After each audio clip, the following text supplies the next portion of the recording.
There's a real value in practicing continuous eighths and not stopping. Here's why. When people are learning to improvise where the improv contains different scales, for example, C major over the C in this 1-6-2-5. D harmonic minor is what we play on an A7 when it's before a D minor, so from any A7 note. And then back to either C major or a G7 scale. Let's just take C major for simplicity today.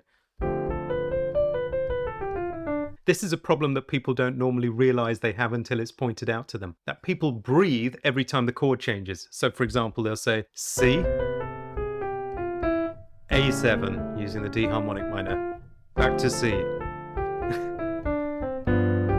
And the changes become over-pronounced, whereas what we want is a line that glides over them. Maybe starts on the third beat of the first bar, ends on the second beat of the second bar, whatever. But the way to smooth over those bar lines, one way, is to just practice continuous eighths, quavers for people in the UK.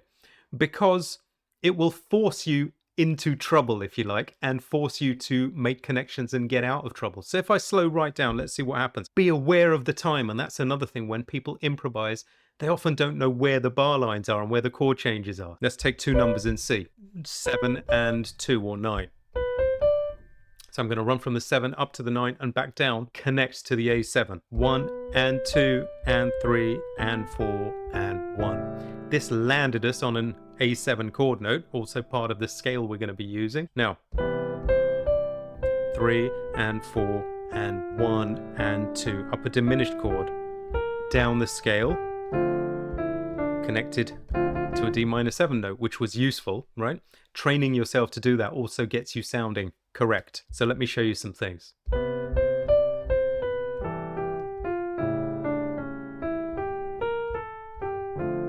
Scale pattern. Diminished on G7, which is something we do regularly as well if you watch my channel. We'll do one more. Let's take the third up to the 7.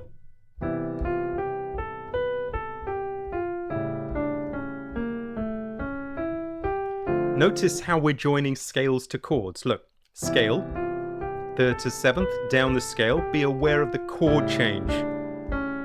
Down the scale, up an A7 chord, connects to D minor. Let's just focus on that much.